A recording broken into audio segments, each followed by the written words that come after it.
नमस्कार मंडळी, आज आपण थोड्याशा वेगळ्या चवीची भेंडीची भाजी बनवणार आहोत। तर त्यासाठी इथे भेंडी मी 2 ते 3 तुकड्यांमध्ये या प्रकारे कापून घेतली आहे। कापताना याला मध्ये कट दिला नाही आहे, असेच ठेवली आहे। आता आपण भेंडीची भाजी बनवायला घेऊया। त्यासाठी गॅसवरती कढई गरम करायला ठेवली। त्यामध्ये 1 ते 2 पळी तेल घालून घेतलंय आणि तेल चांगलं गरम झालं की भेंडी यामध्ये आपल्याला छान अशी परतून घ्यायची आहे।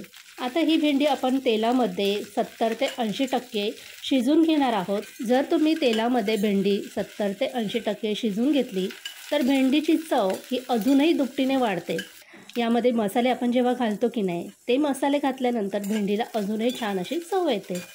आता ही भेंडी पटकन शिजण्यासाठी यामध्ये अगदी थोडंसं मी मीठ घातलं आहे।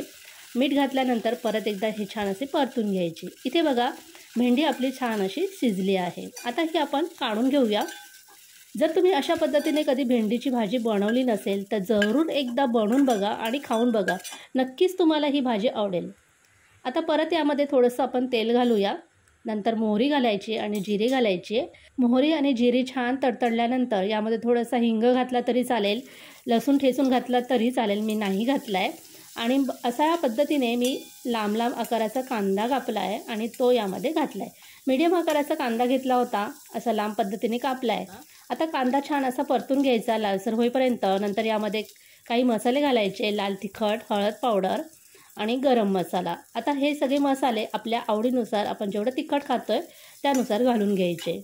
इथे मी कमी तिखट करणार आहे म्हणून अगदी थोडेसेच मसाले घातले आहेत। मसाले छान तेलामध्ये परतल्यानंतर आपण शिजवून घेतलेली भेंडी यामध्ये घालून घेऊया।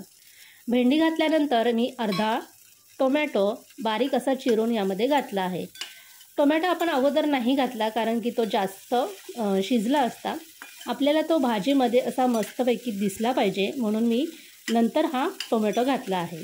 भेंडीची भाजी थोडीशी वेगळ्या चवीची लागण्यासाठी यामध्ये आज मी पावभाजी मसाला घातला आहे। यामुळे भाजीला अजूनही वेगळी टेस्ट येते।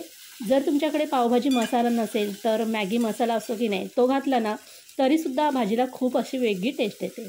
नंतर यामध्ये अर्धा लिंबाचा रस पिळून घातला आहे। यामुळे भेंडी चिकट होत नाही आणि चवीला अजूनही छान लागते। त्यानंतर यामध्ये चवीनुसार मीठ घालून घ्यायचं आहे। मीठ अगोदरसुद्धा आपण घातलं होतं, त्यामुळे बेतानेच मीठ घालायचं आहे। भेंडी या मसाल्यामध्ये, मिठामध्ये छान अशी मिक्स करून घ्यायची। भेंडी शिजवताना शक्यतो त्यावरती झाकण ठेवायचं नाही।